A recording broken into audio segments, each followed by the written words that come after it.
Hello, everyone. Good morning, good evening, or good afternoon, depends on where you are. We start. Welcome to the continuous testing meetup online. So, at first, I want to say thank you to our sponsor, Source Lab, to Amusement and Trendy for helping us to organize this meet. You missed our last meetup. Please go to our website, continuoustestingmeetup.com. You will find all information about last meetups and links to the video recording. Please feel free and go to the website. So today, I'm really happy to see Gil here. So Gil Zilbert with his topic, API testing with AI. So please, the stage is Thank you, yours. Oksana. Let me. Okay. Are we seeing cats? Not yet. Now we're seeing cats. Okay, so we can Yes. start. Really? Oh, an invisible cat. It's very important. Hi, everyone. I'm Gil, and today we're going to talk about cats and APIs and AI in that order, because cats are cool, as you can see. Glad to be back here at the Continuous Testing Meetup. Like I said, great to be back here again. This is one of the talks that I do that talk about our relationship with AI and cats. We've been using AI like for most of us for at least 2-3 years in some way, and this kind of session, which is more focused about API testing, is how AI can help us make the best of our time. Why would we want to do that? We'll talk about that too. So I'm gonna start with in the introduction. That's me in the corner. I'm Gil. I'm from Israel. I'm a trainer and consultant, and I work with people, testers, developers, anybody who wants to make software better. The last few years, I work a lot with testing AI and testing with AI and working with people who have like ChatGPT or Cursor or stuff like that. And working, and people still get a feeling of this is new. What do we do with that? And a lot of the talk that we're actually hearing about is more automation, and touch about that as well. But it doesn't have to be. So I'm going to give you examples of how our life can be better with AI. Some of it you probably know, some of it hopefully will be new to you. I'm going to start though with this guy. And the question is, what do we want as testers? And the answer is we want more. More what? More coverage. Yeah, that's very easy to say, but what do we really mean? So when we're talking about coverage, it's not like percentage of lines of code has something like 3, 4, 5% that the developers in your team wrote, and the rest is like servers by Microsoft or the AWS or stuff like that. So code coverage, not very interesting. Case coverage, that probably everything that is in your test plan now and will be, you have to think about it first. So all the things that you haven't talked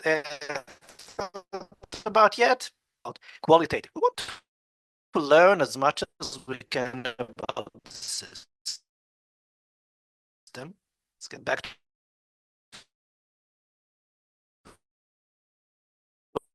to definition of what is testing. AP to look what it's doing and learn as much as we can on its behavior. And unfortunately, or fortunately, depending on how you look at it, we have very short time. Usually it's the time that developers leave us. But sometimes it doesn't have to be like that. Sometimes it's going to be very much longer time that we can use, and still we run out of time. Why? Because we have a lot to do. So within the time box that we have, we want to achieve as much learning as we can. So when I'm talking about more coverage or more something, this is what I'm talking about. We want to achieve more learning so we can do our job, which is to learn about the system and report about it, and then make decisions based on that. Of course, cats, we need this. So always, and there are a lot of people harassing us, telling us AI will take your job. And probably will not take our job. And the curious thing is that the more you use AI for what you need to do, remember the end goal is learning or coverage. The more you do that, you'll discover things that you can speed up, things that we're going to talk about today. But you'll see a lot of collaboration between you and Mr. Robot or Mr. Cat here. So I believe, and from what I see, testers that use AI for like the specific tasks that we're going to talk about, or others as well, basically what they do is kind of speed up the automation or the tasks that they're doing today slowly. And with that, they have more time to do more testing. So if learns a lot and discovers a lot about the system, that's what we want. And we can't really disconnect the human for that. You still need the human in the loop to look at what the system is doing and act as the user, because we haven't really started, or I don't think we have started, teaching computers empathy. So we need to think about as our users, what they do, what they feel, if they're frustrated, if they're using APIs or the screens, whatever that we're doing, in a manner that helps them solve their problems. And we'll see examples of how this connects with, see that at the end, you still need a human or a cat in the equation. So, so far, I don't see the AI taking our job, but it does change it. So we need to be aware that if we're going to stick, we're going to look slow compared to people who use AI more effectively. What I'm going to do to show you today is, let me switch to my browser, is this thing. So there's a service called the Cat API, which is exactly as it sounds. It's calling APIs around cats, and you can like upload images and vote for your best cats or whatever. And there's also dogs here. If you're a dog, I'll go to the documentation though, just to show you. So you have like full documentation of the APIs. There's dogs here. And yeah, it's very important for us that the schema is open API. You can read it. Everyone can read it.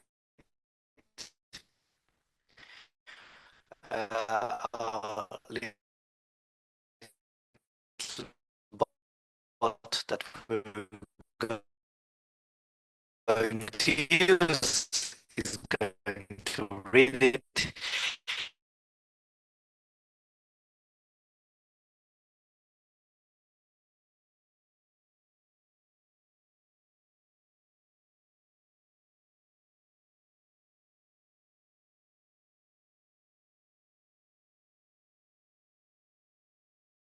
As I'm talking about like this, I'm going to jump into PyCharm. Why PyCharm? Because there's going to be a bit of Python at the end. But like I said, it's not the main thing. So what we're going to do is start with the planning part. We're not thinking about go test an API. We're thinking about a single API. So what we can do, and I probably haven't met a lot of people recently who haven't tried doing some kind of test planning with AI. So for this experiment that I did, I'll show you everything I recorded. I did it with Claude Sonnet. I think it was 3.5, maybe before that. Obviously, when you do this like 6 months from now with a different model, everything's going to change. But the concepts and how you're going to use them is still going to be the same. So test planning, single API. So what I did is went to Mr. Claude and asked it, at the cat API, this is the schema, and this is very important.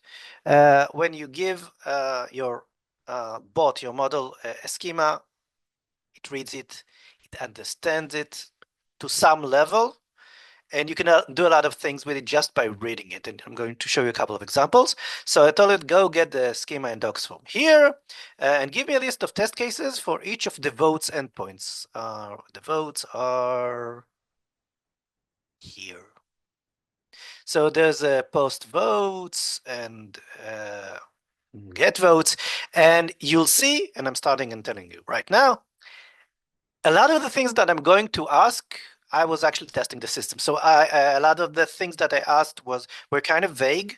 Like I didn't tell it, in my case, the specific APIs, and I want to see what will happen. So in your day job, you probably won't do that.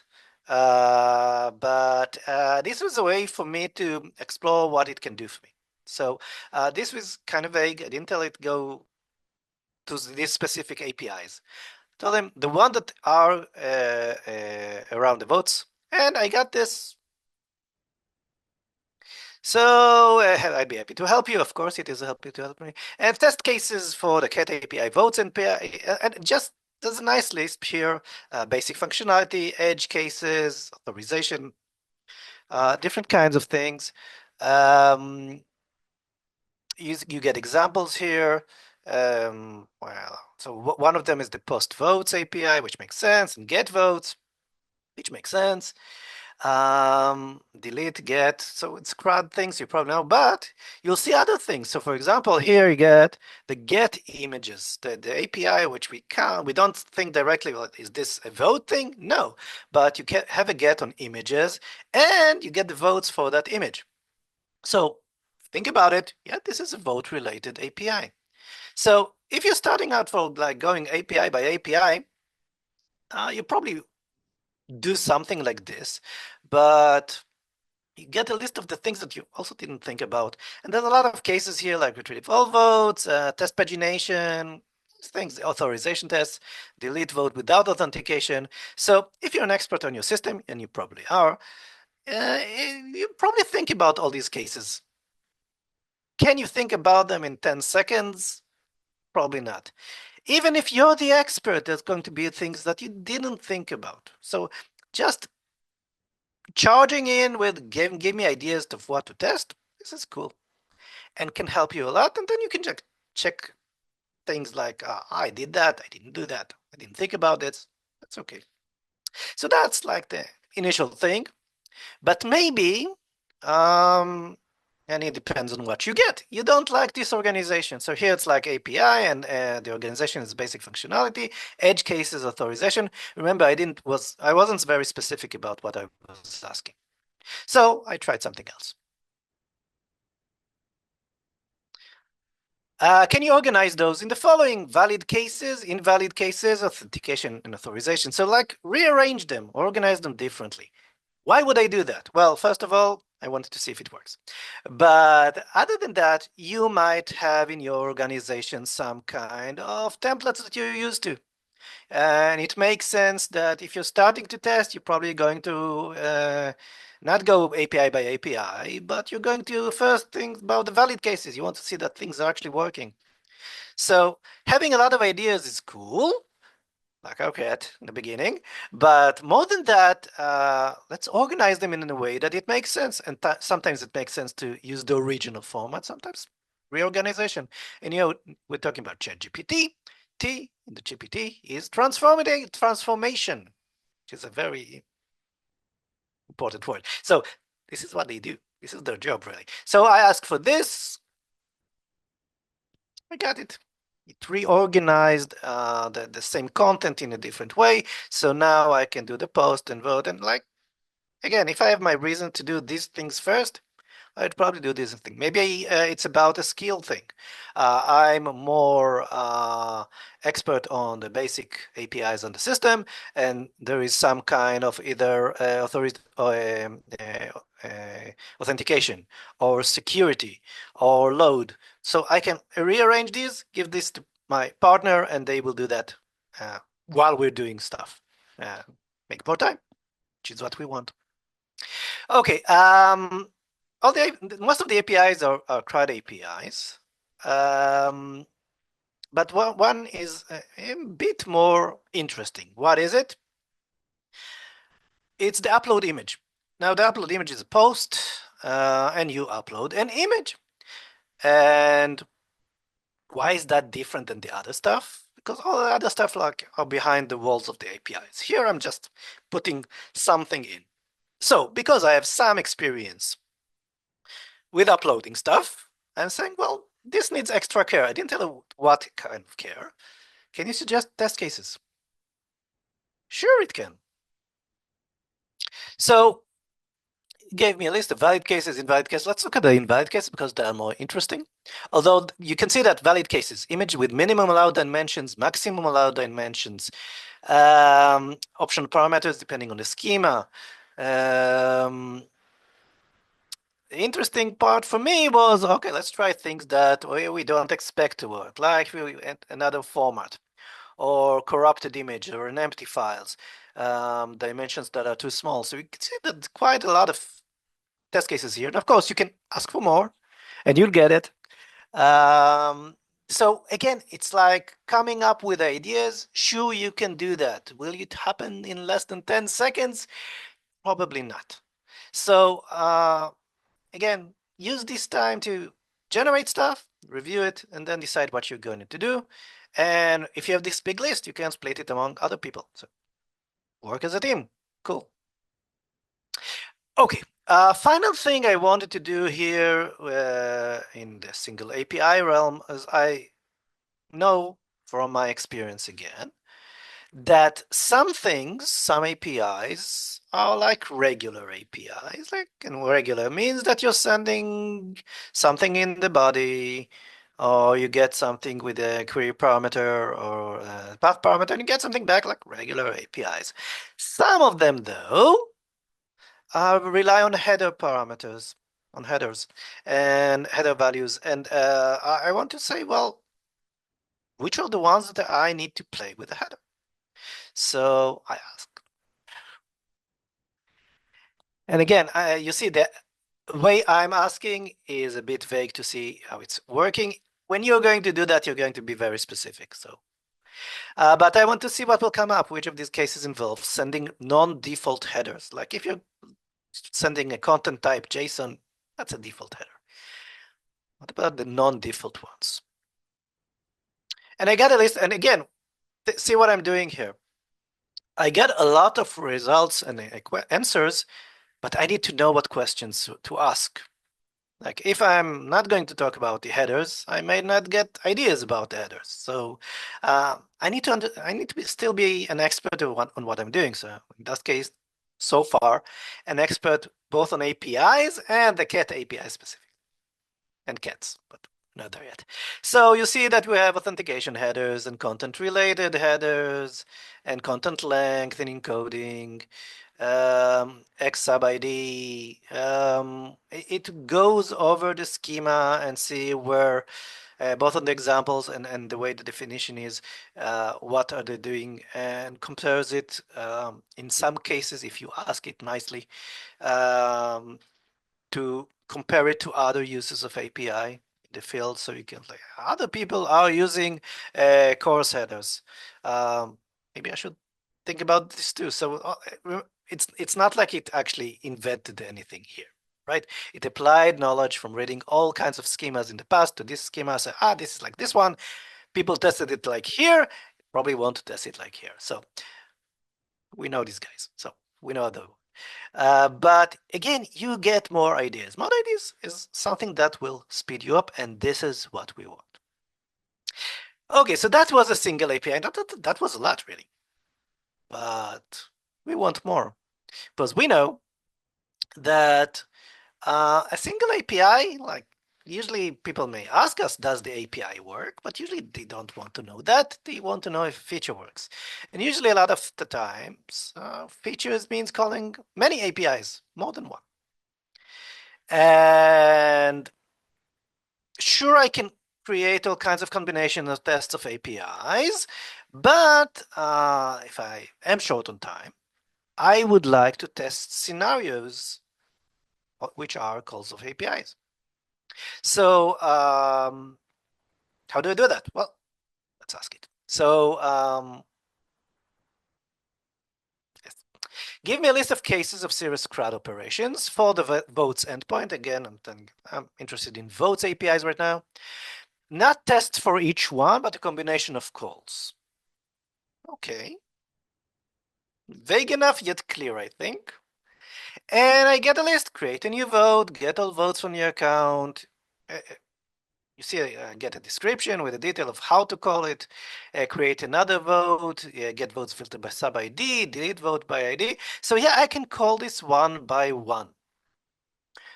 Does this sequence make sense? In some way, it may be.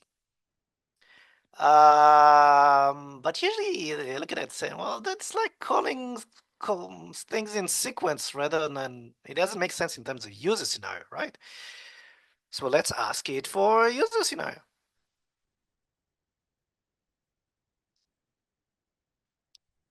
So I ask differently. Can you show me 5 more scenarios? Didn't specify which.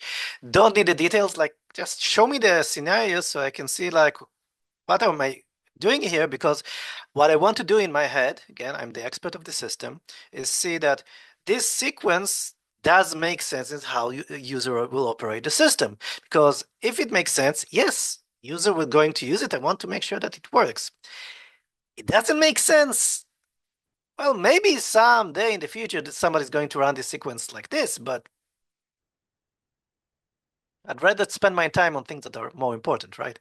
So give me scenarios. Each scenario needs to follow as a sequence the user do. Now, this is interesting because what I'm going to show you is based on the documentation that it knows and other applications like this. Let's go through the results and see, because this was kind of surprising to me. So, casual browser voting session. Okay, the user views random cats, checks the voting history, realizes they made a mistake on one vote and deletes it. So this might be a thing. I need to be, again, an expert of the system. If I'm not at the level of like the product manager, I may inquire with the product manager if this is what we are actually want to learn about. Maybe creating a personal cat collection is not something that the user would do. Or a weekly cat rating contest. So it is possible to do that. Like you can translate these calls to weekly cat rating contest. Does it make sense? Is it important for the system? Is it important for us to test it? I don't know. So again, with your input, you can get a lot of more precise and more contextual things that you want to do. But if you give it like a leash, you will be surprised what it comes up. Cat breed preference analysis, social sharing cat curation. These are very nice. Okay, so user scenarios are important. There are 2 other things that I wanted to ask for in terms of sequences, like more than one API. And this was about, I'd like to check cases of concurrent use of sequence APIs, both by the same user and multiple users. Can you suggest appropriate scenarios? So we're thinking about more than one API, sometimes called by the same user in the same session, sometimes different APIs calling the system at the same time by different users. So This is like, again, if I wouldn't ask for it, I may not get it. Probably will not get it. So let's see examples of what it gets. Image upload, for example. Rapid sequential upload. These are the things that a user can do by calling one user, same API, sequence of APIs, but he can play with the speed of things, like rapid sequential, like do this, upload, upload and vote. Upload and vote. Like I uploaded the image and try to vote on it. Is the upload completed? If it's not, what happens to the vote? The APIs are there. I can call them. So these are things that I would like to know how they behave. How important are they for me? I need to decide.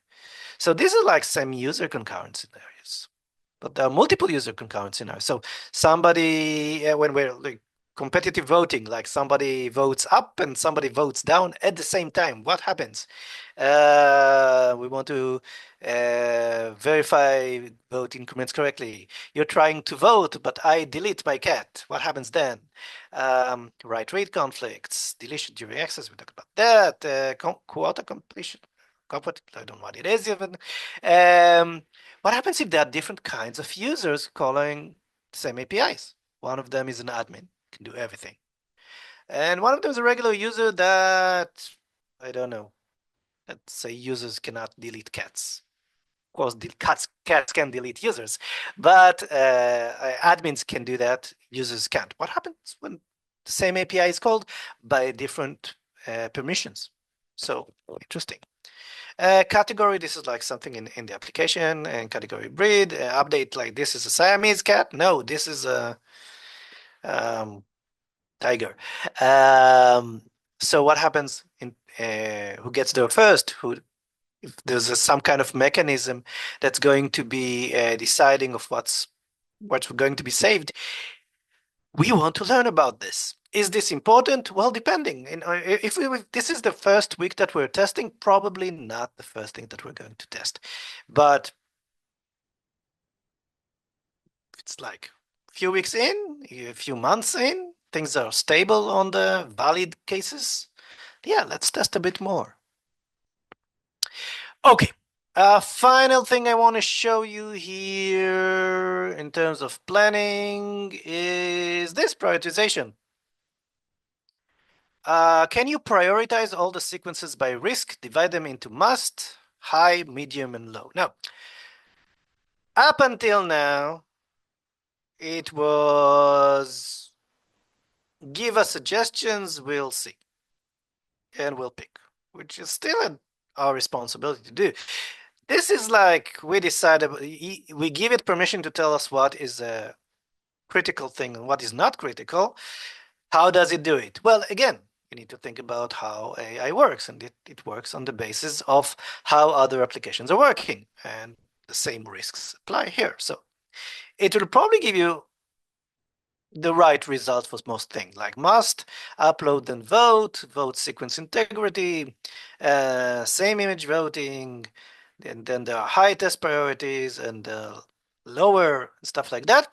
But it is our job to decide if it's true. And again, I give you an example of if we're in the middle of the project or the end of the project, our prioritization will be different than if we are at the beginning, because some things are more risky than others. We know a lot more about at the end about what things are working, what things haven't touched yet, and at the beginning we haven't touched anything yet. So prioritization means risk, which is important, but we need to add more context because we know where we are in the system, what we know about the system, what we need to learn more. So all this was many APIs, and we're going to leave planning land now. And do something else that, especially with APIs, are soon to be masters noveloids can help us with, and this is data preparation. So why is that important? Well, these are APIs. They have schema, they have input data, they have output data. If you have like JSON that spans like 5 pages, you don't want to do it by hand because you'll make a lot of errors in as we're doing and copying, and you'll miss things. I know, and nobody likes like editing JSON files. So why not let our little friends do that? So let's do that. So this one's the input data for single API. I asked it for the votes post endpoint. Again, I didn't need to tell it exactly. It knows, but I can be more specific than that. Create data for following cases, submit a valid vote with all the required fields, vote with missing required fields because I want to try for this API something else. Submit a vote with invalid image ID, test with a very large or very small values, and it gives me the bodies that it needs. It's not a very complex API and complex data, but it does give me examples. So even the one that I don't need to go in and fix the comma is a time saver. Obviously, you can do this for multiple APIs. I'll show you that in a minute, like full sequences. Again, it will probably not make a mistake here. So, and we will probably will. So use our bots. I talked about input data. There's another type of data, which is assertion data. So think about an API that returns some kind of JSON. And what would you do? How would you say that this works? Well, you compare the data. You look at the data that you got and compare it. And this is a bit more risky because input is okay. It's according to the schema. We're going to use it. We're going to run it. It's our responsibility to put it into the system. Assertion data is a bit different because when we're asking for the votes post endpoint, submitting a valid vote, this is for the first case, for all with all required fields, create the expected response data. Well, I got something, but first of all, this is like an imagined value, right? So according to the schema, this is what is supposed to return. I don't know if this is what's going to return. That's first of all. Second of all, you look at the JSON here, you see that the ID is 1, 2, 3, 4, 5, 6, 7, 8. Obviously imaginary. Let's look again at the input though for that. That's the first one. So you see I'm sending image ID, value, and sub ID as parameters according to the schema. And I'm getting back also, you see the message success, ID, imagine, and part of the things are what I sent. So if I'm looking at this and I say, okay, does this API work? Well, how do I do this? Well, in my brain, I say, well, the thing I sent, I imagine will be here. Message will probably be success or equivalent. And ID, well, I don't really care about what it is, right? It's like I'm going to skip it because ID is dynamic in the system. I'm going to skip it and like just ignore it because who does that? When comparing things, if I'm going to teach a computer to do this, like write an assert for that, an automated test, I need to teach it to ignore the ID. How do I do that? I need to know what to ignore. I need to know how the system works in terms of IDs, what it returns that are related to what I sent. This is not appearing, let's say, immediately from the schema. There's a lot of things happening here in our heads that translate our input and what makes a successful output. But if I get this, and it creates for me this kind of JSON, which could be, like I said, 5 pages, and I know how to compare stuff, again, it saved me a lot of time because if I can automate this, or a developer can automate this for me, I can review this. I can say, okay, if the message is success and the image ID is equivalent to what I sent in the beginning, then this is what I expect to see. But remember, when we're asking our chatbot to create these things, it doesn't run the APIs. It doesn't know what will actually happen. The documentation may be out of date.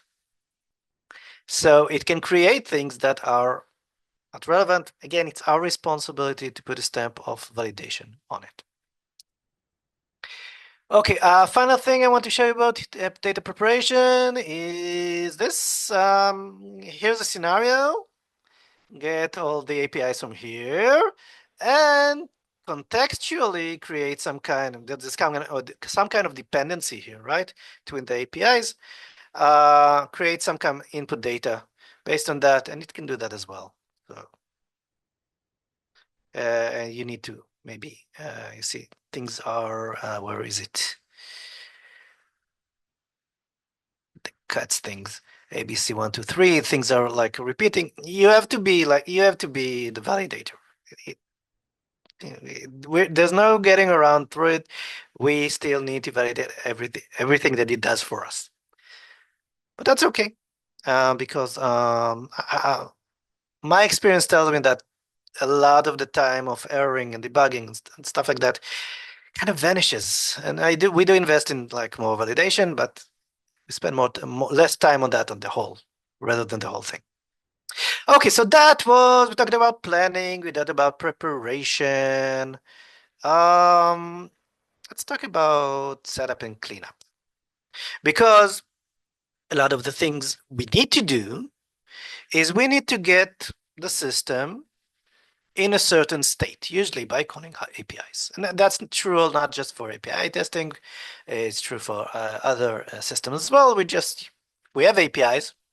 We probably want to get the system in a state so we can test things.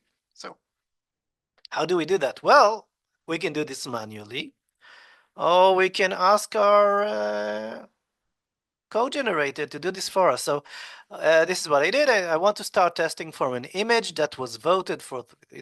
This is where you will see. We're very similar to the case when we're actually testing, telling the Genie what we want, and may not get exactly what we wish for.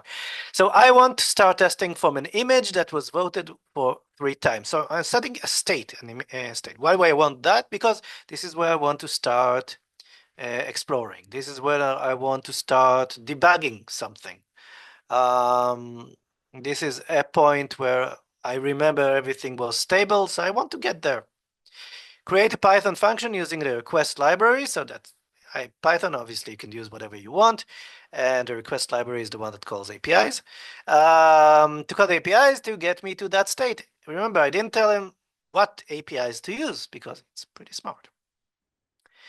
And it created a function for me, which is, as you can see, set up get image with 3 votes. That's a bit of code. So if I needed to code that from the beginning, it will take a while. Even if I'm pretty fluent in Python and know what I'm doing, it will take a while. And then I'll show you bits of code other than that. So I need to make sure that A, this works, and B, if I'm going to keep this code, and I'll show you examples in a minute, not only do I need to know how to read it, like I need other people to read it as well, make sure that it conforms to our practices and standards and uses our automation library and stuff like that. But we're not there yet. This is like sort of, I want to get to a point which is kind of a throwaway.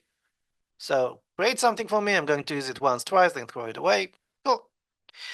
So it created for me. Excellent. Then I said, okay, I can set up things. I can clean up as well. So I said, I also need a function to call after every test that cleans all images and votes. And I got more code. So this one is the function from before. This is the cleanup test data. See, there's a bit of code and looping and everything like is connected to another. I need to run it. This is code. I need to make sure it actually does what I want, doesn't create extra damage because I delete stuff here. But it will probably help me get to the point that I want to get to more quickly than coding everything here. Especially if I don't know how to code, which might be another problem. Okay, this is nice. Let's talk about code generation because everybody talks about code generation. We did that. What we did until now, though, is I created a function to get me somewhere, right?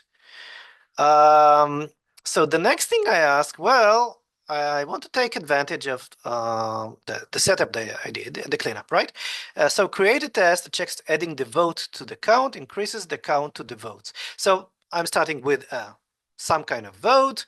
I'm adding a vote, and I want to make sure that the count is bigger than it was before. Excellent test, I know. That's all I gave it. And that was a continuation of the chat. So it kind of have ideas about where I'm going because of the code it generated for me. So let's look at the test. And again, if you're not writing code, this might not be your cup of tea today, but I'm pretty sure you probably want to get there. So I get the test, and you see that if you're familiar with Python testing, there's usually two frameworks that we talk about. The first one, conveniently called unit test. This is what you see on the screen. The second one is PyTest, which is more advanced, more nice, more cool. Cats use it. But unit test is for everyone. So it actually creates a setup that does all the things here and teardown, which happens after. And you can see it actually uses the functions that it created. The setup cat images, 3 votes, the cleanup test data, and then it created the test that I could actually run. And it does things that I probably wouldn't write in a test, like sleep, like wait for something to happen. Which may or may not be needed. I don't know. So you have these things and set up a lot of code. Yeah, this was from before, right? So yeah, it's kind of beginning to be a monster of code, which makes sense. It's very easy to generate code. The G in GPT is generative, right? So, but if I know what I'm doing, or I have a friend that knows what I'm doing, we can do this more safely. And usually what I suggest, like doing like step by step. Here I was a bit surprised, but then I thought about it, but I shouldn't have been surprised. So I asked for a test, I got a test. It wasn't what I meant though, because I wanted a PyTest. So I didn't tell it, so it went with unit test, and it did something that I wouldn't write. And you'll see that a lot, like generate code for me. Yes, it's not exactly the code that I would write. And that's okay, because you still have standards that it doesn't. So another thing that you can do though, and this is very important as a point, not as an example, is, well, I asked you to, can you rewrite this using PyTest? And of course it did, because it's transformation between frameworks. Now, why is this point important? When I generate something, a bit of code, it usually starts from scratch. It uses what I tell it to go. But if I'm running over an automation from the infrastructure that I have like for 3 years, I want my new tests to actually use that framework or the infrastructure that I have. So if I start generating stuff from scratch, they will not be using my automation infrastructure, which I really want, because if everybody's going to generate whatever they want, they were thinking about at the same time, that would make a bigger mess than we want to. So if you need translation, if you want refactoring, can you refactor this to make more readable and maintainable? Here, I didn't tell it, like, this is a bunch of code, make it more readable, and actually did that because it created like a wrapper for the API client. So all the API calls are within this class, and there's the test that is a lot shorter and more readable, and some of it went into the test itself, some of them into the PyTest fixture. It didn't do a great job. I can actually correct it to do that, but it can refactor code for you as well. And then when you do this, you get this kind of cat. Hopefully. Okay, so that was code generation, and you can do a bit more with that, and I'll show a bit of an example soon, but I want to talk about analysis as well. So what is analysis? Well, we went to planning and prioritization, and then preparations, and some setup and cleanup, and then we generated code. We're done testing, because whatever's left here is manual and exploration and our brains looking at stuff, right? So we're looking at stuff and we need to do some kind of analysis. Well, look at what I got last time. So I'm going to show you what the last generation was. If my mouse let me. So this is the client, the class that calls the APIs, okay? And if you look at the add vote, as an example, you'll see there's an assertion here. These two lines. And what it does, it calls the API and added an assert that if the API returned 200, 201, like okay or created, then it's okay. Otherwise, it's not okay. It's going to fail the test. I didn't ask for it, but it's okay. But is that the only way to say that the API succeeded? Remember, this is a specific API, the add vote API. So yes, these are from the schema, and this is like the minimum that needs to work, but maybe there's more. So ask for better asserts. The add vote method checks only the status code. Update the code to include additional asserts. Again, I could tell it exactly what I want to check and what not to check, but I want to see what happened. So here's what happened. So you see there's a bunch more asserts here. And you see that it checks for the ID is in the result. And you can see that the result in the ID dictionary is an integer. And the vote result, sorry, it has to be integer or a string, otherwise it shouts at me. And the image ID should be there, and it should be equal to the one that I sent before. So it can add a lot more assertions that I would do this manually or in my head or stuff like that into the test. I need to review what it did, because sometimes it might check something that I didn't ask for, and but kind of smart. Like it doesn't look at value of IDs. It does look at value and the image ID and stuff like that that were sent before. So it creates, it keeps the input there, saves it, and after that sets through it, all without me telling it to. Again, can I do this? Of course I can do this. I'm Gil. But will it take me time? Yes, even though I'm Gil. Okay, so better asserts are one thing. Let's look at another thing. Call it get to a point. So this is similar to what we discussed earlier. So I gave the system a state and it created a function for me, right?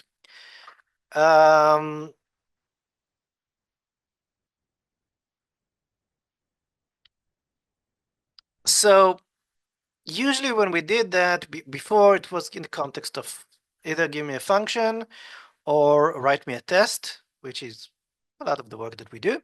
But sometimes we need like a script that will give you through a couple of screens, like the login screens.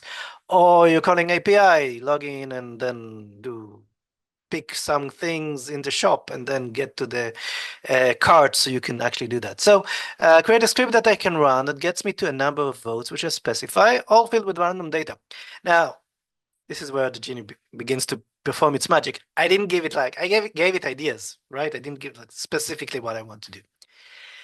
It created a lot of code me. So the beginning is that a script. Why would I want that? I would use the script. I would give a developer the script so they can use it to debug, all kinds of things. But the code that I get,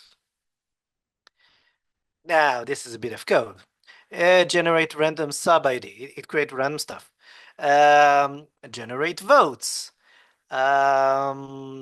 See image IDs, find random image. It kind of went berserk here because I didn't give it directions and tell you need to specifically do this and control this and stuff like that. So kind of randomize everything and create a lot of code for it, which mostly worked. And it created a script for me that, like I said, mostly works, but it's very generic. I can pass to this command line all kinds of arguments that I can use, the code uses, and create all kinds of situations. Do I need this kind of flexibility?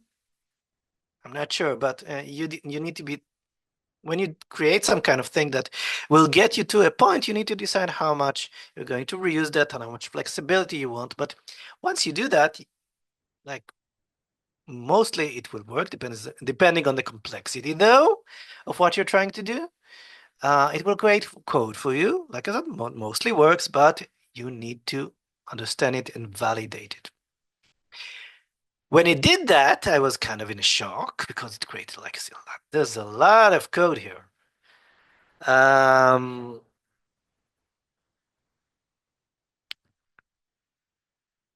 So what I asked was refactor to use the builder pattern. So if people know the builder pattern, this is a way to write more readable code. You kind of create an object, it will give it something like let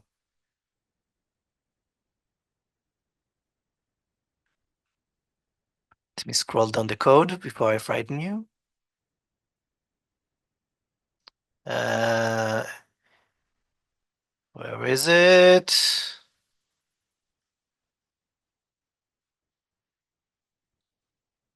It used to be here. So you'll see code that something with this and with this and with this, something like this. Instead of just building JSON stuff like that, it will create like a default JSON and like you say, but with this and not with other stuff, code becomes more readable. But you can see here, there's the builder here. That's what I asked for, like create a builder. And you can see that whenever you're asking with even distribution and give it number, it will set the image distribution. Finally, you called build, it will give you the object you created. But it created a lot more than I bargained for, like user ID strategy, how it creates a user ID randomly. Oh, vote generation result. The hell is that?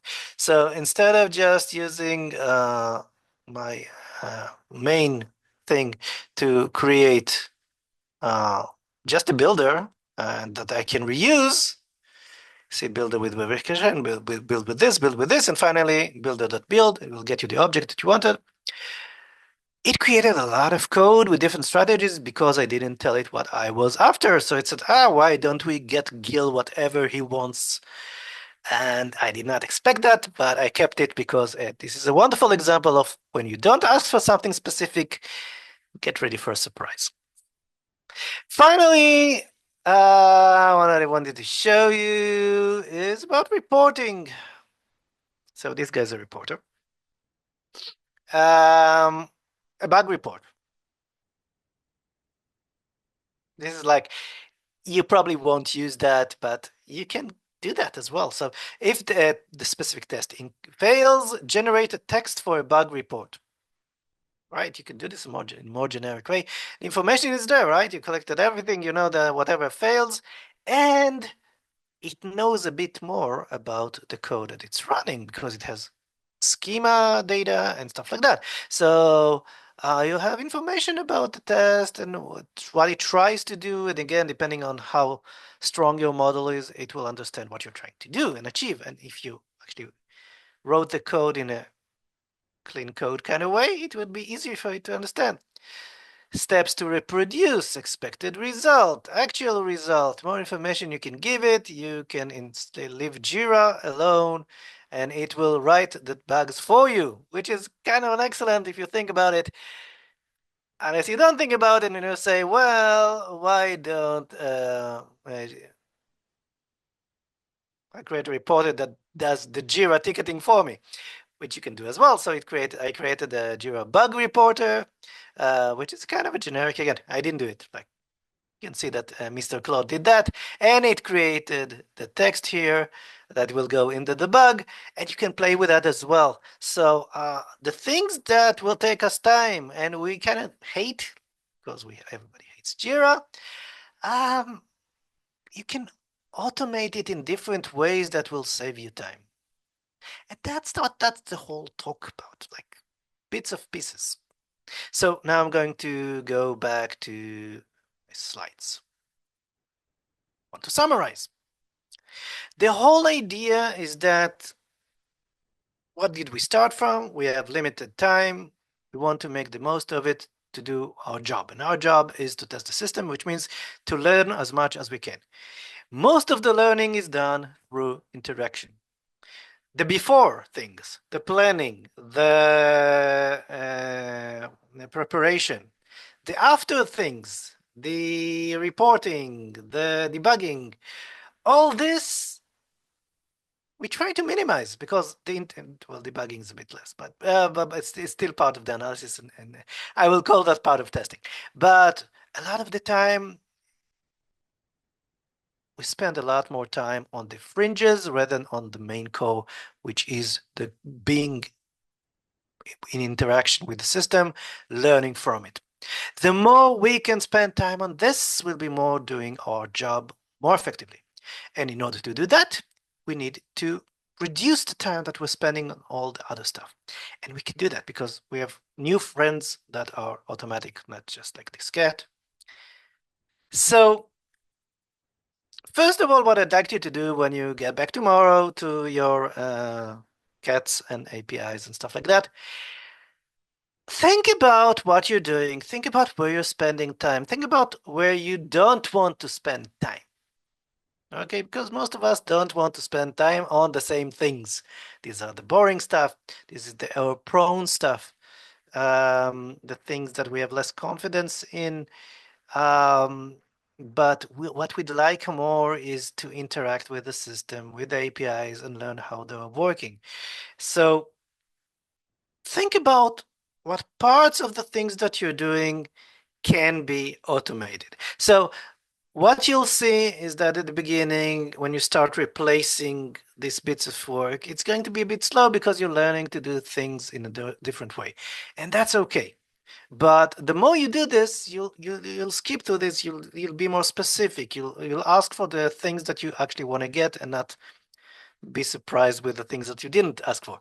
So do this a bit more. Try it in different ways and see where that leads you, and see if this really does what it needs to do, which free more time for you to check system and learn about it, because this is what we actually want to do.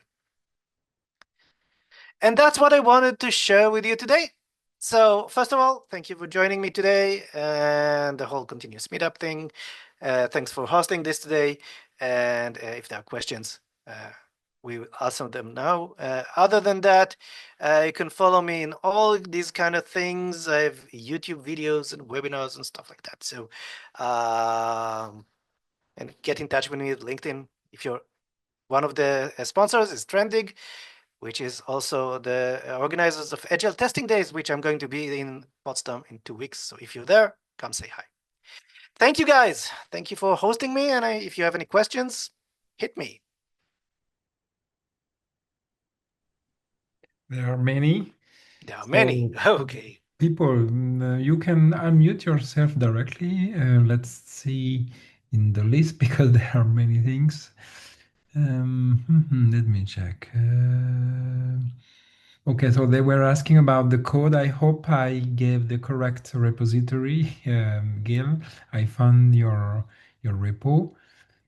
There is one question from Matt. Matt, do you want to unmute yourself and ask? It was about chain of prompts. The question, did you get those accurate results with this very chain of prompts within one unique session? So when I did this, it was one session. What you see here is a list of prompts that I gave one after one.